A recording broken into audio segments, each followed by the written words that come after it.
Hello my dear student, my name is Krishnom Dwivedi and today we are discussing about second chapter of 11th physics that is units and measurement. ठीक है, आज का जो हमारा topic है this is measurement. जैसे सबसे पहले हमने डिस्कस किया था यूनिट्स एंड मेजरमेंट में कि आखिर हमें ये मेजरमेंट और यूनिट्स की जरूरत क्या है, तो उसके लिए मैंने आपको बताया था कि when you want to find description of about any quantity then we have to require these two things that is units and measurement। तो सबसे पहले हमने ये पढ़ा कि भाई जिनके लिए ये यूनिट्स और मेजरमेंट की जरूरत है वो क्या चीजें हैं। तो सबसे पहला जो टॉपिक था हमारा वो था फिजिकल क्वांटिटीज, ठीक है, जिनमें से मैंने आपको बताया fundamental quantity, after that derived quantity, supplementary quantity. तो ये सब चीजें हमने सबसे पहले टॉपिक में हमने डिस्कस की, ठीक है। इसके बाद हमने इसके प्रीवियस लेक्चर में सिस्टम ऑफ यूनिट्स के बारे में डिस्क्राइब किया, what is unit and what are system of units. मैंने आपको बताया कि कितने टाइप में हमने यूनिट्स को हम लोग मेजर कर सकते हैं, by using FPS, by using CGS, by using MKS, by using SI, ठीक है। तो ये सभी चीजें हमने डिस्कस की थी। मैंने आपको ये भी बताया था कि अगर किसी भी चीज को हमें स्टैंडर्डाइज्ड फॉर्म में रिप्रेजेंट करना है then what is the name of the power of the 10 centi, deca, deci, kilo, इन सब चीजों को हम लोग कैसे रिप्रेजेंट करेंगे, ठीक है। तो हमने अभी तक ये देखा था। आज हम लोग देखने जा रहे हैं यहाँ पे मेजरमेंट। आखिर क्या होता है मेजरमेंट? देखिए सिंपल सी बात है, हमें यहाँ पर जो मेनली डिस्कस करना है तो मेजरमेंट हम लोग ऐसा कह सकते हैं कि where we will compare the magnitude of any quantity or any thing from the standard quantity, then we can say that that is known as a measurement, ठीक है। यहाँ पर जैसे मैंने आपको बताया था कि when you want to measure the unit then you are comparing one thing to another thing, ठीक है। तो उससे हमारा क्या होता था, यूनिट्स का मेजरमेंट होता था। And when you want to measure the when you want to measure anything then you have to compare the magnitude of that thing from the standard thing, ठीक है। तो इसे हम लोग क्या कहेंगे, मेजरमेंट कहेंगे, ठीक है। मतलब कि हम लोग क्या करते हैं, जब किसी भी एक चीज के मैग्नीट्यूड को हम लोग किसी एक स्टैंडर्ड चीज के मैग्नीट्यूड के साथ कंपेयर करते हैं तो उसे हम लोग क्या कहते हैं, मेजरमेंट कहते हैं, ठीक है। अभी हमें यहाँ पर देखना क्या है, हमें यहाँ पर देखना है कि how we can measurement length, how we can measurement mass, how we can measurement time, ठीक है। मेनली हमें जो डिस्क्राइब करना है यहाँ पे मेजरमेंट ऑफ लेंथ के बारे में डिस्क्राइब करना है, क्योंकि इससे रिलेटेड न्यूमेरिकल्स हमें पूछे जाते हैं, ठीक है। और यहाँ पर क्या है, आपके कुछ एक्सपेरिमेंट हैं जिसमें से आपकी लीस्ट काउंट उनके क्या होते हैं, ये सब चीजें भी हमें डिस्कस करनी है इस चैप्टर में, ठीक है। तो यहाँ पर हमें जो डिस्कस करना है वो मेजरमेंट ऑफ मास डिस्कस करना है, what is the range of mass. हम लोग फिजिक्स में कितनी लेंथ से लेकर के कितनी लेंथ तक की चीजों को मेजर कर सकते हैं, what is the how we can measure the mass of anything. तो इसमें हमें ये भी पढ़ना है कि किसी भी चीज का if you want to measure the mass of any heavier object, any lighter object, तो हम लोग कैसे मेजर करेंगे, ये चीजें हमें इस टॉपिक में देखनी है। और हम लोग टाइम को मेजर कैसे करेंगे ये भी हमें देखना है, पर मेनली जो हमें कंसंट्रेट करना है वो है मेजरमेंट ऑफ लेंथ, ठीक है। तो मैंने आपको बताया what is measurement, then we can say that measurement is the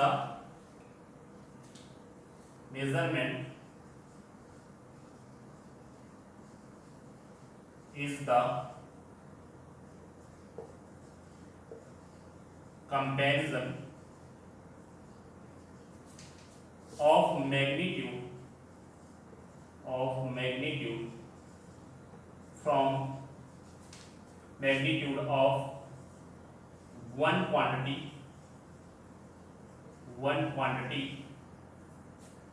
to the standard quantity, okay. ये हमारा क्या होता है, ये हमारा होता है मेजरमेंट, ठीक है। अभी हमें जो इसमें देखना है, मेजरमेंट ऑफ लेंथ कंसीडर करना है, मेजरमेंट ऑफ मास कंसीडर करना है, मेजरमेंट ऑफ टाइम के बारे में हमें यहाँ पे पढ़ना है। क्योंकि when you are measuring the dimension or when you are create a dimensional formula for any quantity, then these three quantities are mainly used to create the dimensional formula of any physical quantity. तो हम लोग mainly इसमें पढ़ने वाले हैं length और time और मास के बारे में यहाँ पे पढ़ने वाले हैं, ठीक है। तो हमारा जो पहला टॉपिक है this is measurement of length, measurement of length, ठीक है। देखिए भाई मेजरमेंट ऑफ लेंथ क्या होता है, this is the distance between two point, ठीक है। अगर हमें क्या करना है किन्हीं भी दो पॉइंट के बीच की डिस्टेंस को मेजर करना है तो उसे ही हम लोग क्या कहते हैं, लेंथ कहते हैं। तो यहाँ पे हम लोग ऐसा कह सकते हैं measurement of distance of two points या between two points, two points is known as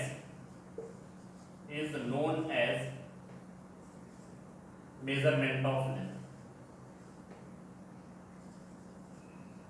measurement of length, ठीक है। अभी देखो भाई इसको मेजर करने के क्या है, दो मेथड है।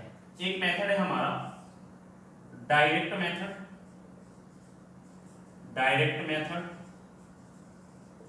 ठीक है, और दूसरा मेथड है हमारा इनडायरेक्ट मेथड। डायरेक्ट मेथड मतलब ये होता है कि भाई आपके पास कुछ ऐसी चीजें दी गई हो जिनके थ्रू आप डायरेक्टली लेंथ को मेजर कर सकते हैं। जैसे हमारे पास स्केल होती है, ठीक है, हम लोग डायरेक्टली मेजर कर सकते हैं। हमने किसी चीज को मेजर करना है, what is the length of this thing, तो आपने स्केल रखी, डायरेक्टली बता दी कि भाई इसकी लेंथ 5 इंच है, 5 सेंटीमीटर है, 5 मीटर है, ठीक है। तो हम लेंथ का यूज करके हम लोग या स्केल का यूज करके डायरेक्टली रिप्रेजेंट कर सकते हैं। मतलब कि हम लोग जब डायरेक्टली किसी इंस्ट्रूमेंट का यूज करके हम लोग किसी भी चीज की लेंथ को मेजर करें तो वो मेथड हमारा क्या कहलाता है, that method is known as a direct method, ठीक है। तो यहां पर हो जाएगा डायरेक्ट मेथड पे हमारा जैसे कि हमारा होता है इसमें से बाय यूजिंग मीटर स्केल, ठीक है, बाय यूजिंग, जैसे हमारे पास क्या होती है मीटर स्केल होती है। मीटर स्केल का यूज करके हम लोग कितनी रेंज तक की चीजों को मेजर कर सकते हैं भाई, आप मिनिमम जो चीज मेजर कर सकते हो वो कहां तक होती है, that will be in centimetre millimetre. भाई अगर आप स्केल देखो तो स्केल में कहां तक होता है, मिलीमीटर होता है, सेंटीमीटर होता है और इंच होता है, ठीक है। और इसके बाद अगर आप पूरी स्केल को कंसीडर करो दैट इज फुट, ठीक है, 1 फुट हो गया, 2 फुट हो गया, फिर इसके बाद में और ज्यादा बड़ी स्केल लोगे तो वो मीटर में आ जाएगी, ठीक है। इसका मतलब हमारी जो मीटर स्केल की रेंज होती है, तो यहां पर by using metre scale we can major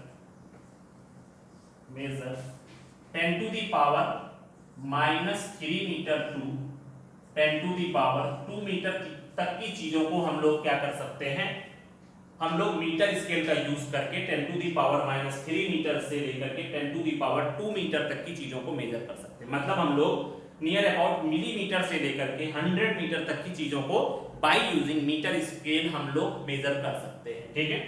अभी अगर मान लो इससे छोटी चीजों को मेजर करना हो तो हम लोग क्या करेंगे, तो हम लोग एक इंस्ट्रूमेंट है वो हम लोग लैब में अभी देखेंगे, हमारे कई सारे एक्सपेरिमेंट भी हैं जो इस इंस्ट्रूमेंट का यूज करके हम लोग परफॉर्म करने वाले हैं, and that instrument is known as a vernier callipers, ठीक है। तो यहां पर हो जाएगा vernier callipers, the range of vernier callipers is 10 to the power -4 metre, ठीक है। मतलब कि अगर मुझे 10 टू द पावर -3 मीटर से नीचे की चीजों को मेजर करना है तो फिर वहां पर मैं कौन सा इंस्ट्रूमेंट यूज करूंगा, वहां पर मैं वर्नियर कैलिपर्स यूज करूंगा, और वो कितना मेजर कर पाएगा, that can be measure 10 to the power -4 metre, ठीक है। तो ये यहां तक की चीजों को मेजर कर सकता है, ठीक है। मतलब जो चीजें हम लोग मीटर स्केल का यूज करके मेजर नहीं कर सकते हैं उनसे भी छोटी चीजों को हमारा वर्नियर कैलिपर्स मेजर कर सकता है, ठीक है। इसके बाद इससे भी छोटा अगर मेजर करना हो तो या फिर कुछ इंस्ट्रूमेंट होते हैं, वी कैन मेजर ठीक है, या हम लोग डायरेक्टली लिखे दे रहे हैं the least count of micrometer और स्फेरोमीटर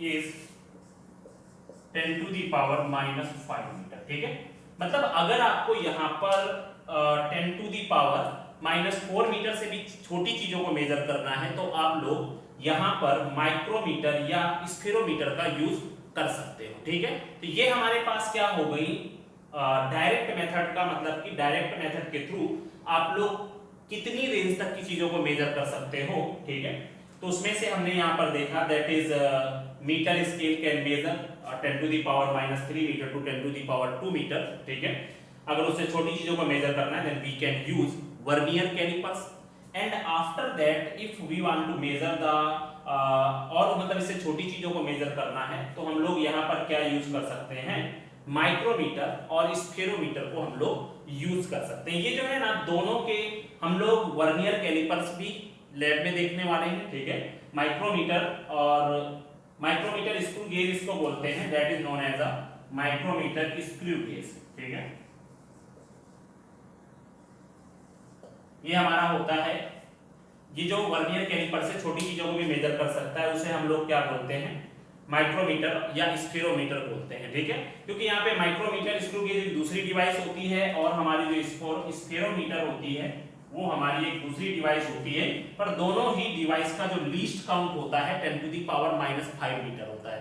ठीक है, तो ये लीस्ट काउंट आपको याद करके रखना है कि भाई मीटर स्केल का यूज करेंगे तो वो कहां तक की चीजों को मेजर कर सकती है, वर्नियर कैलिपर्स का यूज करेंगे तो वो कहां तक की चीजों को मेजर कर सकती है, और अगर आप माइक्रोमीटर स्क्रू गेज या स्फेरोमीटर का यूज करते हो तो वो कहां तक की चीजों को मेजर कर सकती है। तो ये हमारा हुआ लेंथ को मेजर करने का डायरेक्ट फॉर्मूला। ठीक है, अब अगर हमें इनसे भी छोटी चीजों को मेजर करना है तो उसके लिए भी हम लोगों ने क्या किया है, यहां पर अगर हम लोग देखें तो हम लोग अगर if we want to find the size of any atom, ठीक है, अगर मुझे यहां पर किसी भी एटम का साइज फाइंड करना है वो नियर अबाउट कितना होता है 10 टू दी पावर -8 से लेकर के 10 टू दी पावर -10 मीटर तक होता है। ठीक है, यहां पर हमारा क्या है कि अगर मुझे यहां पर साइज ऑफ एटम मेजर करना है, साइज ऑफ एटम अगर मेजर करना है जिसका साइज क्या होता है 10 to the power 8 to 10 to the power -10 metre तक का साइज होता है। ठीक है, अब अगर मुझे ये साइज मेजर करना है तो मैं कैसे मेजर करूंगा, तो इसके लिए जो साइंटिस्ट थे उन्होंने कुछ एक्सपेरिमेंट परफॉर्म किए और उनके थ्रू उन्होंने कुछ माइक्रोस्कोप बनाए। ठीक है, अभी हम लोग इसमें से देखते हैं कि हम लोग माइक्रोस्कोपिक चीजों को हम लोग कैसे मेजर कर सकते हैं या उनको कैसे देख सकते हैं। तो ये हम लोग इसी मेजरमेंट ऑफ लेंथ में देखेंगे। डायरेक्ट मेथड के थ्रू हम लोग क्या कर रहे हैं कि मतलब हम लोग छोटी से छोटी चीजों को कैसे मेजर कर सकते हैं। ठीक है, मतलब यहाँ पर हम लोग माइक्रोस्कोपिक चीजों के बारे में डिस्कशन कर रहे हैं अभी। ठीक है, तो इसमें से मैंने आपको बताया कि if you want to measure the size of the atom, ठीक है, साइज ऑफ द एटम अगर हमें मेजर करना है then size of the atom कितना होता है 10 to the power -8 metre to 10 to the power -10 metre तक होता है इसका साइज। ठीक है, अभी अगर मुझे इसकी साइज को मेजर करना है तो इसके लिए हम लोगों ने क्या किया, इन्होंने क्या किया, एक साइंटिस्ट ने एक माइक्रोस्कोप बनाया जिसका नाम था हमारा ऑप्टिकल माइक्रोस्कोप। ठीक है, क्या नाम था, इसको मेजर करने के लिए उन्होंने एक इंस्ट्रूमेंट बनाया जिसका नाम था ऑप्टिकल माइक्रोस्कोप। ठीक है,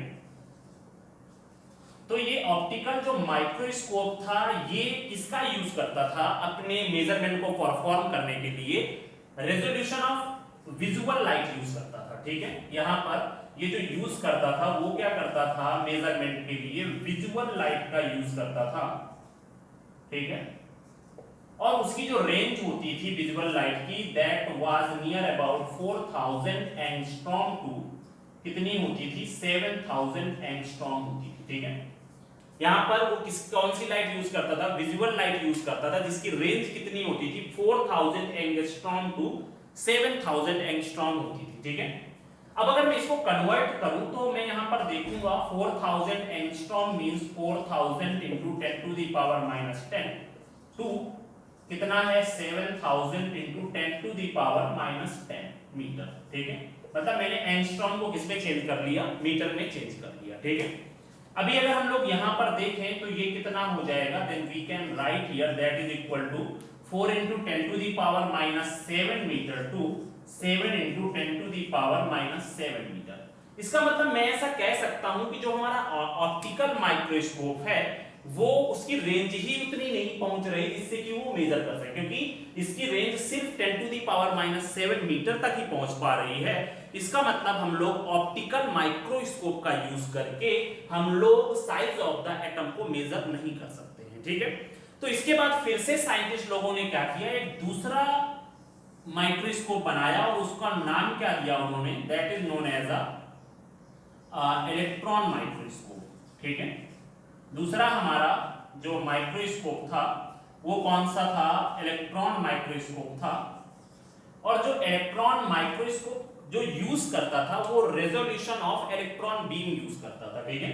मतलब ये जो मेजरमेंट के लिए टेक्निक यूज करता था that was a resolution of electron beam, ठीक है।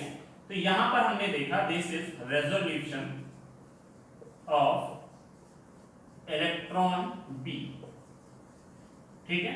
अब ये रेजोल्यूशन ऑफ इलेक्ट्रॉन बीम कितना होता है, दैट इज इक्वल टू, मतलब ये जो है ना ये क्या, दिस इज द वेवलेंथ, ठीक है, wavelength of the visual light. वैसे रेजोल्यूशन ऑफ इलेक्ट्रॉन बीम कितना होता है, वो नियर अबाउट होता है 0.6 एंगस्ट्रॉम, ठीक है। जो रेजोल्यूशन ऑफ इलेक्ट्रॉन बीम होता है वो कितना होता है, नियर अबाउट 0.6 एंगस्ट्रॉम होता है। तो अगर अभी मैं इसको ओपन करूं तो ये क्या हो जाएगा, 0.6 into 10 to the power minus 10 metre हो जाएगा। इसको मैं इस तरह से भी लिख सकता हूं, that is equal to 6 into 10 to the power minus 11 metre, ठीक है। तो इसका मतलब if we want to measure the size of the atom, तो मैंने यहां पर ऑप्टिकल माइक्रोस्कोप का यूज किया, तो वो ऑप्टिकल माइक्रोस्कोप की रेंज जो है वहां तक पहुंच ही नहीं पाई जिसका यूज करके हम लोग साइज ऑफ एटम फाइंड करें।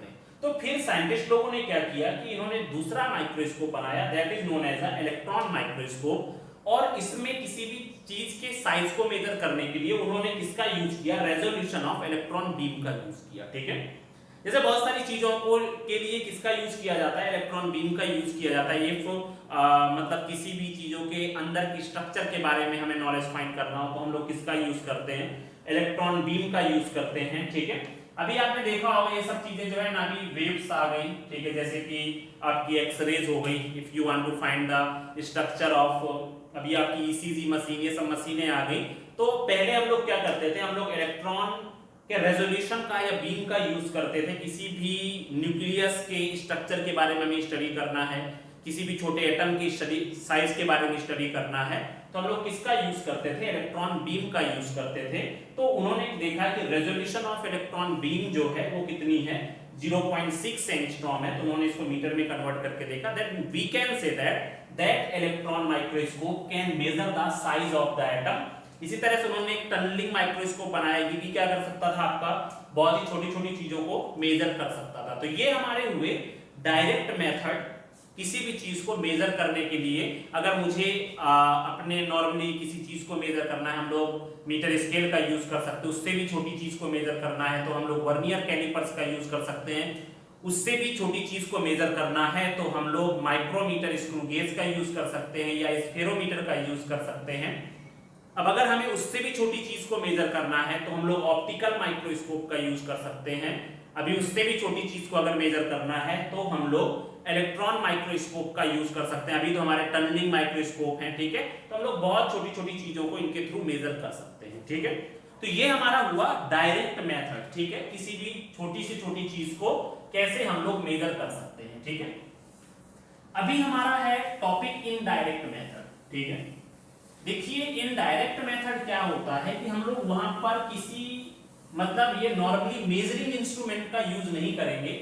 वहां पर हम लोग किसी लाइट के थ्रू फाइंड कर लेंगे, इको के थ्रू फाइंड कर लेंगे, ठीक है। तो इन्हीं मेथड्स में से हमारा जो दूसरा मेथड है दैट इज इनडायरेक्ट मेथड, ठीक है। ये हमारा है दूसरा मेथड इनडायरेक्ट मेथड, ठीक है। यहां पर हम लोग क्या करते हैं, जहां पे मेजरिंग इंस्ट्रूमेंट का यूज नहीं करते हैं। अब इनमें से कौन कौन से मेथड, जो मेन मेथड है हमारे सिलेबस में, that is known as a parallax method, ठीक है। यहाँ पर वैसे बहुत सारे होते हैं यहाँ पे, जैसे कि एक हमारा इनडायरेक्ट मेथड भी इको मेथड होता है, आप लोग आवाज के थ्रू बता सकते हो, आपने देखी भी होगी वहां पे सुपर 30 मूवी में पूछता है कि भाई कहाँ से हमारा जो आवाज है, जो आवाज प्रोड्यूस कर रहा है आदमी वो किधर खड़ा है, तो हम लोग कहीं ना कहीं इको के थ्रू फाइंड कर सकते हैं डिस्टेंस, ठीक है। आपने देखा होगा यहाँ पे सोनार का भी यूज होता है ना, सोनार भी क्या है, इको पे ही डिपेंड करती है आपकी, ठीक है। यहाँ पर हमारा हो जाएगा that is radar, radar method हो गया, ठीक है। ये भी हमारा लेंथ को मेजर करने का एक मेथड है। इसके बाद में यहाँ पे सोनार भी यूज कर सकते हो, सोनार मेथड, ठीक है। और इसके बाद में हमारा जो मेन मेथड है, हमें जो इसमें पढ़ना है, that is known as a parallax method, ठीक है। देखो इसमें से अगर आप इको मेथड के बारे में बात करो, रडार मेथड के बारे में बात करो, सोनार मेथड के बारे में बात करो, तो ये सभी किस पे डिपेंड करते हैं, ये डिपेंड करते हैं कि if you will send a ray of light then after strike from that body it will be return.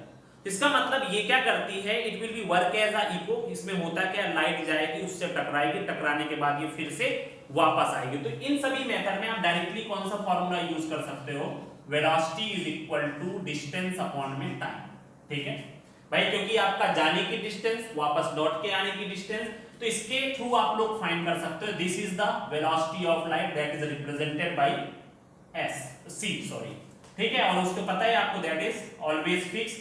इसके थ्रू आप लोग ये पता कर सकते हो कि किसकी डिस्टेंस कितनी है, किसी चीज की लेंथ कितनी है, वो हम लोग by using this method we can solve this, चाहे वो इको मेथड हो, चाहे वो रडार मेथड हो, चाहे वो सोनार मेथड हो, ठीक है। तो इन सभी मेथड के थ्रू लिए हम लोग ये फॉर्मूला यूज करते हैं, ठीक है। बट हमारा जो दूसरा मेथड है पैरालॉक्स मेथड, ठीक है, हमारा जो मेन मेथड है जो हमारे सिलेबस में है दैट इज पैरालॉक्स मेथड, ठीक है। ये काफी इंपॉर्टेंट है, इसमें से न्यूमेरिकल्स भी हमारे पूछे जाते हैं, ठीक है, इस चैप्टर में। तो देखो क्या होता है parallax method, normally when we want to find the distance of very large things or the very when we want to measure very large distances then we can use this method, ठीक है। जैसे मुझे क्या करना हो, मुझे ये find करना हो कि what is the distance between earth and sun, what is the distance between one planet to another planet, what is the distance between sun and moon, when we want to measure the size of any planet, when we want to measure the size of moon, when we want to measure the size of sun, ठीक है। तो इन सभी चीजों को, बड़ी बड़ी चीजों को मेजर करने के लिए हम लोग कौन सा मेथड यूज करते हैं, इनडायरेक्ट मेथड यूज करते हैं, और उनमें से कौन सा मेथड है, दैट इज पैरालॉक्स मेथड, ठीक है। when we want to measure large distances and the size of any large things then we can use parallax method, ठीक है। यहाँ पे हम लोग ऐसा कह सकते हैं when we want to measure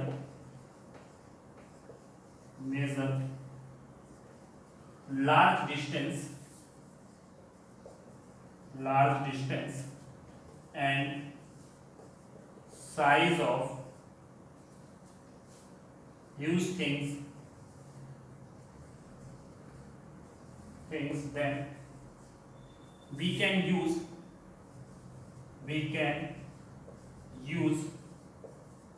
parallax method, ठीक है।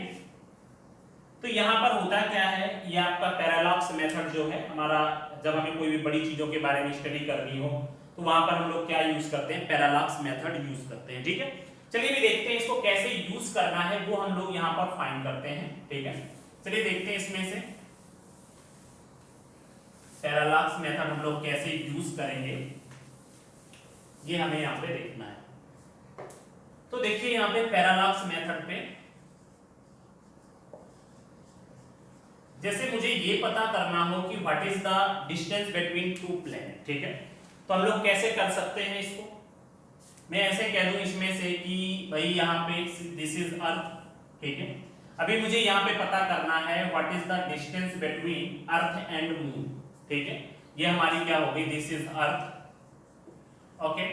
और ये हमारा क्या हो गया, मून हो गया। ठीक है, अभी मुझे इन दोनों के बीच की डिस्टेंस पता करनी हो तो मैं कैसे पता कर सकता हूं, तो मैं क्या करूंगा, पहले मैं इस कॉर्नर में खड़े होकर के, अर्थ के इस कॉर्नर में या ए पॉइंट पे खड़े होकर के मून को ऑब्जर्व करूंगा। तो ये मैं कैसे ऑब्जर्व करूंगा, कुछ इस तरह से ऑब्जर्व करूंगा। ठीक है, फिर मैं अर्थ के इस कॉर्नर में खड़े होकर के बी पॉइंट से मैं इसको ऑब्जर्व करूंगा मून को।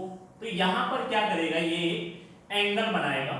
ठीक है, ये angle and that is represented by alpha, जिससे आपको रिप्रेजेंट करना हो। और यही जो आपका अल्फा है that is known as a parallax angle.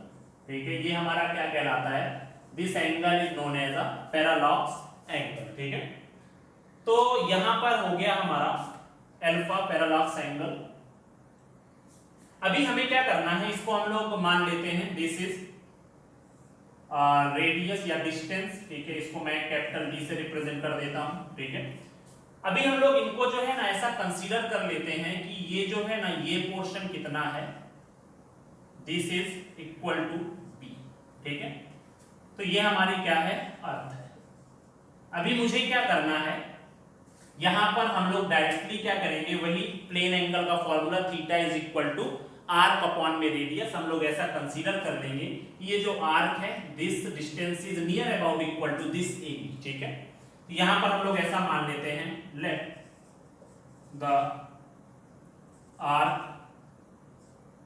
Is equal to A B is equal to B and it's radius कितनी हो जाएगी, radius that is equal to, यहाँ पे सी रख देते हैं, then A C is equal to B, B C is equal to कितना हो जाएगा, डी।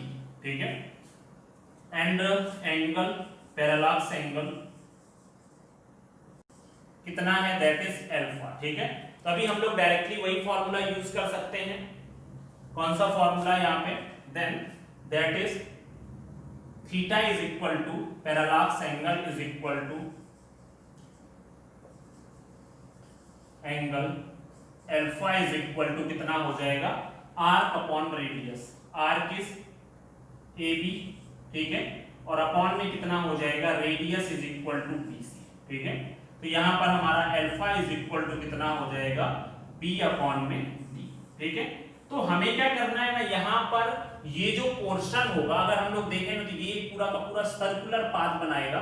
अगर मैं यहाँ पे कंसीडर करूँ कि ये मून है वो अर्थ के चारों तरफ घूम रहा है, तो जब ये मून अर्थ के चारों तरफ ऐसे पूरा घूमेगा तो यहाँ पर this one will be work as a radius and this portion will be work as a arc, या मैं इसको ऐसा कंसीडर करता हूं, जब ये ऐसे घूमेगा then this portion will be work as a arc. ठीक है, तो ये हमारा मेनली फॉर्मूला, आपको ज्यादा कुछ दिमाग नहीं लगाना है, इसमें से डायरेक्टली क्या करना है, ये आपको फॉर्मूला ध्यान रखना है, arc angle is equal to arc upon radius. ठीक है, ये तो हमारा डिस्टेंस मेजर करने का फॉर्मूला हो गया। ठीक है, अभी अगर हमें क्या करना हो, if we want to measure the size of any planet. ठीक है, जैसे मुझे क्या करना है, यहाँ पे we want to measure the size of the moon from the surface of the earth. ठीक है, ये हमारा हो गया earth and this is moon. अभी मुझे क्या करना है, यहाँ पे मून का साइज मेजर करना है। तो हम लोग क्या करेंगे, यहाँ पे अर्थ के एक पॉइंट पे खड़े होकर के मून के दो कॉर्नर्स को ऑब्जर्व करेंगे। ये कुछ इस तरह से हम लोग ये ऑब्जर्व करेंगे। ठीक है, तो अभी हमारा क्या हो जाएगा, we can say that this angle will be theta. तो यहाँ पर ये डिस्टेंस हमने दिस इज ए बी, यहाँ पर हमारा सी हो गया, इसको हम लोग ले लेते हैं दिस इज स्मॉल डी, और इसको हम लोग ऐसा कंसीडर कर लेते हैं, इसको स्मॉल डी मान लेते हैं, और इसको हम लोग कुछ भी मान लेते हैं, दिस इज आर। ठीक है, तो अभी हमें क्या करना है, सेम फॉर्मूला। ठीक है, now parallax angle, angle theta is equal to arc upon, arc is A B upon में radius is equal to A C. ठीक है, तो ये हमारा हो गया parallax angle theta is equal to R की वैल्यू कितनी है, दिस इज डी अपॉन में रेडियस कितनी हो जाएगी, दैट इज आर। ये हमारा हो गया formula. So if you want to find the diameter of the, ठीक है, अब अगर हमें यहाँ पे क्या करना हो, यहाँ पे हमें फाइंड करना हो, this is the formula for getting the diameter of any plane. ठीक है, तो ये हमारा उसका टॉपिक हो गया कि इस तरह से हम लोग मेजर कर सकते हैं। तो what will be the diameter of any planet and that is equal to theta into में r, ठीक है। यहाँ पर जो हमें थीटा यूज करना है ना, वो हमेशा कौन सा यूज करना है, वो हमेशा रेडियन में होगा, ठीक है। तो ये भी हमें याद रखना है कि हमें जो भी वैल्यू लेनी है वो किस में लेनी है, रेडियन में लेनी है। ये जो हमारा था मेथड वो क्या था, फर्स्ट मेथड था ये हमारा to find the distance between planet, distance between planet, ठीक है। तो हमें ये दोनों मेथड हम लोग यूज करने वाले हैं। आगे हम लोग न्यूमेरिकल्स करेंगे इसके रिलेटेड कि हम लोग कैसे दो प्लैनेट के बीच की डिस्टेंस फाइंड कर सकते हैं या किसी भी प्लैनेट का हम लोग साइज फाइंड कर सकते हैं। इसमें ज्यादा कुछ आपको नहीं सोचना है, डायरेक्टली हमें क्या करना है, theta is equal to arc upon radius वाला फॉर्मूला हर जगह पे अप्लाई करना है, चाहे वहां पर आपको दो प्लैनेट के बीच की डिस्टेंस फाइंड करनी हो और चाहे हमें यहाँ पर किसी भी प्लैनेट का साइज फाइंड करना हो, ठीक है। तो दोनों में ही आपका वही theta is equal to arc upon radius वाला फॉर्मूला ही यूज होगा, ठीक है। चलिए अभी देखते हैं यहाँ पे नेक्स्ट टॉपिक है हमारा मेजरमेंट ऑफ मास, ठीक है। यहाँ पर हमारा जो नेक्स्ट टॉपिक है वो क्या है, मेजरमेंट ऑफ मास, ठीक है। अभी देखो इसमें से जो हमारा यूज होने वाला है ये भी आपको थोड़ा सा एक बार मैं इसको समझाया दे रहा हूँ। इन न्यूमेरिकल्स को सॉल्व करने में जो हमारा यूज होगा वो होगा मेन फंडा हमारा, जैसे कि आप लोग जानते हो यहाँ पे मैं दिखाई दे रहा हूँ degree to radian conversion, degree to radian conversion, ठीक है। देखो इसको कैसे करना है, आप लोगों ने सुना होगा यहाँ पे कि ये जो 180 डिग्री होता है वो कितना होता है, that is equal to pi radian के, मतलब जो ये पाई जो वैल्यू होती थी वो कौन सी किसमें होती है, वो रेडियन में होती है, ठीक है। और यहाँ पर ये क्या है, दिस इज इन डिग्री, ठीक है। तो यहाँ पर हो गया 180 डिग्री इज इक्वल टू कितना हो गया, पाई रेडियन हो गया। तो यहाँ पर कितना हो जाएगा, 1 degree is equal to pi by 180 radian, ठीक है। मतलब यहाँ पर अगर आपको किसी भी चीज को, ठीक है, किसी भी एंगल को रेडियन में कन्वर्ट करना है then multiply by pi upon 180, ठीक है। और अगर किसी भी चीज को रेडियन से डिग्री में कन्वर्ट करना है तो वहां पर आप किसका मल्टीप्लाई करोगे, 180 अपॉन पाई का मल्टीप्लाई करोगे, ठीक है। मतलब यहां पर हम कह सकते हैं when we want to convert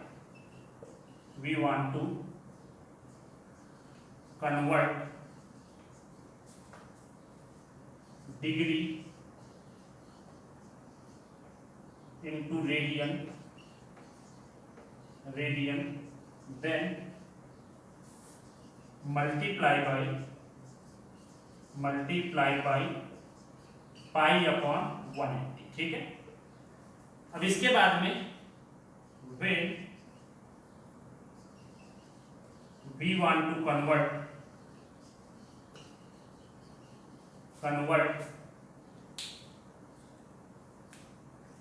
radian into degree then multiply by 180 upon में पाई, ठीक है। तो ये हमारा हो गया। तो ये 1 डिग्री में कितना होता है, पाई बाई 180 होता है। तो ये सभी आपको याद रखना है, दिस इज फर्स्ट सेकंड, ठीक है। अभी इसी में हम लोग देखते हैं थर्ड नंबर। यहां पर आपको पता है यहाँ पे कि 1 डिग्री मतलब होता है 1 आवर, ठीक है। जब भी हम लोग यहाँ पर देखेंगे तो 1 डिग्री मतलब कितना होता है, 1 आवर होता है। तो मैं इसको ऐसे कह सकता हूं 1 degree is equal to 1 hour is equal to pi upon 180, ठीक है। इसका मतलब 1 आवर मतलब कितना होता है, 60 मिनट होता है, ठीक है। इसका मतलब मैं ऐसा कह सकता हूं कि 1 डिग्री इज इक्वल टू कितना होता है, 60 मिनट। ये जो साइन है this is the sign of minute, इसको हम लोग क्या बोलते हैं, this is known as a minute. तो 60 मिनट में कितना होता है, that is equal to pi by 180, ठीक है। तो इसका मतलब हमारा यहाँ पर क्या हो जाएगा, इसमें से 60 मिनट, तो 1 मिनट में कितने हो जाएंगे, कितने रेडियन, देन पाई अपॉन में 180 बाई में 60 1 मिनट में कितने होते हैं, this is known as 1 minute, या इसी को हम लोग कैसे रिप्रेजेंट कर सकते हैं, 1 मिनट कुछ इस तरह से रिप्रेजेंट किया जाएगा, this is in form of radian, ठीक है। 1 मिनट में कितने रेडियन होते हैं, that is equal to pi upon 180 into में 60 रेडियन होते हैं, ठीक है। अभी अगर हमें क्या करना हो, इसको अभी मुझे सेकंड के फॉर्म में रिप्रेजेंट करना हो, यहां पर देख लेते हैं, यहां पर आपको पता है 1 मिनट इज इक्वल टू कितना होता है, 60 सेकेंड, ठीक है। सेकेंड मतलब यहाँ पे डबल कॉलम कॉमा के साथ रिप्रेजेंट किया जाएगा, 60 सेकेंड, इसको हम लोग क्या बोलते हैं, this is known as a second. वो किसके इक्वल है, पाई अपॉन में 180 इंटू में 60 रेडियन के इक्वल है, ठीक है। अभी हमें क्या करना है, अभी मुझे ये फाइंड करना है कि 1 सेकेंड इज इक्वल टू कितने रेडियन के इक्वल होगा, देन यहां पर हमारा कितना हो जाएगा, 1 second is equal to pi upon 180 into में 60 इंटू में 60 रेडियन, ठीक है। तो ये हमारा हो गया, इस तरह से हम लोग कन्वर्ट करेंगे डिग्री को रेडियन के फॉर्म में, ठीक है। तो ये भी याद रखना है आपको कि हमारा 180 डिग्री पाई रेडियन के, 1 degree is equal to pi upon 180 के, ठीक है। इसमें से आपको पता है 1 degree is equal to 60 minute, 1 minute is equal to pi upon 180 into 60 होता है, and 1 second is equal to कितना हो जाएगा, पाई अपॉन 180 इंटू 60 रेडियन हो जाएगा। ये एक बेसिक है हमारा, ठीक है। तो ये हो गया हमारा डिग्री को रेडियन में कैसे कन्वर्ट करते हैं, वो हमने यहाँ पे देखा। अभी हमें क्या करना है यहाँ पे, नाउ अब हमारा देखते हैं मेजरमेंट ऑफ मास। ये नॉर्मली हम लोग ऐसा कह सकते हैं, ये कोई खास ज्यादा मतलब इंपॉर्टेंट टॉपिक नहीं है, कुछ चीजें हम लोग देख लेते हैं। जो मेन है इसमें मेजरमेंट ऑफ लेंथ ही सबसे ज्यादा मेन है। तो यहां पर हमारा है नाउ सेकेंड नंबर है मेजरमेंट ऑफ मास।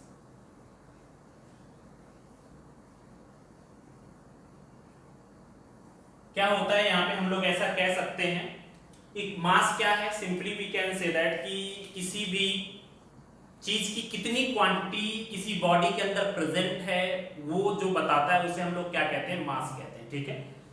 किसी भी चीज की कितनी क्वांटिटी किसी भी बॉडी के अंदर प्रेजेंट है, उसको जो रिप्रेजेंट करता है उसे हम लोग क्या कहते हैं, मास कहते हैं, ठीक है। अभी हमें क्या करना है, आप लोग नॉर्मली जानते हो कि भाई मास को मेजर करने के हम लोग क्या करते हैं, ग्राम का यूज करते हैं, किलोग्राम का यूज करते हैं, लीटर का यूज करते हैं, वो वॉल्यूम को मेजर करने के लिए होता है। पर यहाँ पर नॉर्मली इनको कन्वर्जन करते वक्त इन सब चीजों की जरूरत पड़ेगी आपकी, ठीक है। तो यहाँ पे मेजरमेंट ऑफ मास को मेजर करने के लिए आपने ये तो देख लिया, ठीक है। लेकिन अगर हमें क्या करना हो, बहुत ही छोटी चीजों को मेजर करना हो, तो उसके लिए उन्होंने एक यूनिट बनाई जिसका नाम था 1 एटॉमिक मास यूनिट, ठीक है। ये मैंने आपको पहले भी बताया है, यहाँ पे एटॉमिक मास यूनिट, जिसको हम लोग किससे रिप्रेजेंट करते हैं, 1 AMU से रिप्रेजेंट करते हैं या 1 U से रिप्रेजेंट करते हैं। ये कितना होता है, that is equal to 1/12 into mass of 1 carbon, ठीक है। एटम का जो है ना, कार्बन एटम का जो मास होता है उसका 1/12 जो होता है that is equal to 1 AMU होता है। इसमें से अगर हम लोग देखें तो 1 AMU की जो वैल्यू हो जाएगी that is equal to 1 AMU is equal to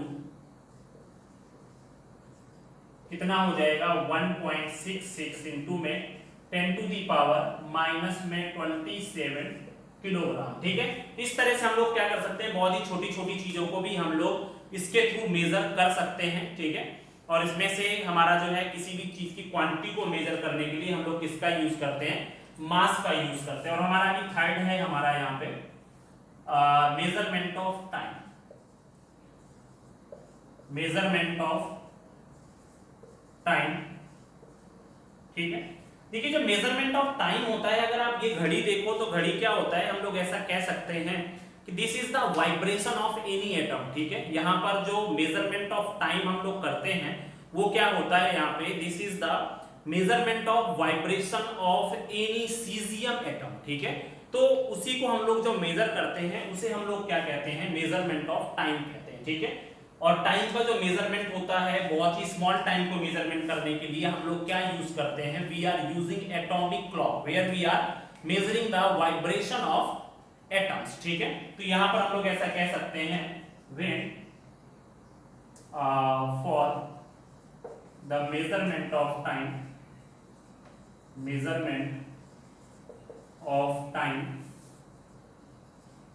we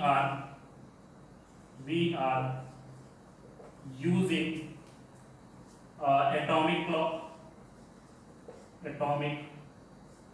clock and to measure the time we are measuring vibration of cesium atom। इस तरह से हम लोग क्या कर सकते हैं, यहाँ पे टाइम का मेजरमेंट कर सकते हैं। यहाँ पे मेजरमेंट ऑफ मास, क्योंकि हमारा जो मेन टॉपिक था वो था मेजरमेंट ऑफ लेंथ के बारे में, मेन डिस्क्रिप्शन था, बाकी ये नॉर्मल चीजें हैं। ठीक है, तो ये हमारा हो गया measurement of mass and measurement of time. ठीक है, अभी हमें अगर ये देखना हो कि what will be the range of measurement of length, range of measurement of mass and the range of measurement of time। ठीक है, तो यहां पर हम लोग देख सकते हैं, पहला नंबर है हमारा रेंज ऑफ लेंथ। ठीक है, क्या हो सकती है range of length, then we can say that, तो सबसे छोटी रेंज है वो क्या है, वो है हमारी size of proton, size of proton that is equal to 10 to the power minus 15 meter. ठीक है, इसके बाद जो हमारा सबसे बड़ी चीज है, हम लोग क्या मेजर कर सकते हैं, that is size of universe. Universe का साइज कितना है, that is equal to 10 to the power 26 meter. मतलब यहां पर हम लोग लेंथ की जगह अगर हम लोग कंसीडर करें तो यहां पर हम लोग कहां से कहां तक की चीजों को मेजर कर सकते हैं, तो हम लोग यहां पर छोटी से छोटी 10 to the power minus 15 meter से लेकर के बड़ी से बड़ी 10 टू दी पावर 26 मीटर तक की चीजों को मेजर कर सकते हैं। ठीक है, और ये क्या है, इनके बीच का काफी लंबा गैप है, मतलब हम लोग नियर अबाउट कितना मेजर कर सकते हैं, लगभग 10 टू दी पावर 40 मीटर तक की चीजों को हम लोग मेजर कर सकते हैं बाय यूजिंग सम इंस्ट्रूमेंट। ठीक है, इसके बाद में है what is the range of mass. हम लोग मास कितना मेजर कर सकते हैं वो देखते हैं यहाँ पे। तो सबसे पहला हमारा होगा, सबसे जो छोटा मास है that is equal to the mass of electron. Mass of electron वो कितना होता है, that is equal to -30 kilogram से लेकर के mass of universe. Mass of universe, तो ये मास ऑफ यूनिवर्स कितना होता है, near about 10 to the power 55 kilogram. ठीक है, सेम ऐसी अगर हम देखें यहाँ पे, तो इसकी तो रेंज काफी ज्यादा है, that is equal to near about 85 kilogram तक की चीजों को minimum 10 to the power -30 kilogram से लेकर के 10 टू दी पावर 55 किलोग्राम तक की चीजों को मेजर कर सकते हैं हम लोग बाय यूजिंग फिजिक्स। ठीक है, हमारा थर्ड है range of time. Range of time, ठीक है, तो टाइम का अगर हम लोग देखें तो मिनिमम कितना मेजर कर सकता है यहाँ पे, अगर हम लोग टाइम का यहाँ पे देखें तो मिनिमम हमारा जो टाइम है दैट इज इक्वल टू, यहां पर हो जाएगा लाइफ स्पैन ऑफ किसका हो जाएगा यहाँ पे, मोस्ट अनस्टेबल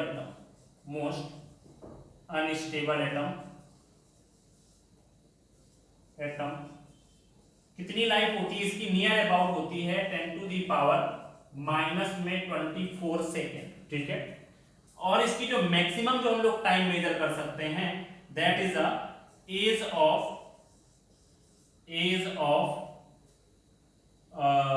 यूनिवर्स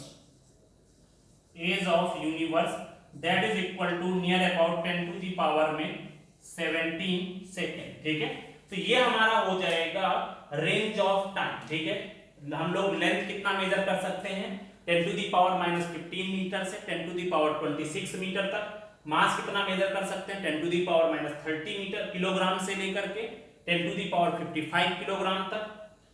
टाइम कितना मेजर कर सकते हैं 10 टू दी पावर -24 सेकेंड से लेकर के 10 टू दी पावर 17 सेकेंड तक की चीजों को हम लोग यहाँ पर मेजर कर सकते हैं। तो इसका मतलब हम लोग ऐसा कह सकते हैं कि जो फिजिक्स है वो क्या है, एक ब्रॉड चीजों को मेजर कर सकती है। यहाँ पर टाइम को वो लेंथ को वो 10 टू दी पावर -15 से इतना मेजर कर सकती है, मास की एक लंबी रेंज को मेजर कर सकती है, टाइम की एक बहुत ही लंबी रेंज को मेजर कर सकती है। तो हम लोग ऐसा कह सकते हैं कि हमारे जो फिजिक्स का एरिया है किसी भी चीज को मेजर करने का वो क्या है, बहुत ही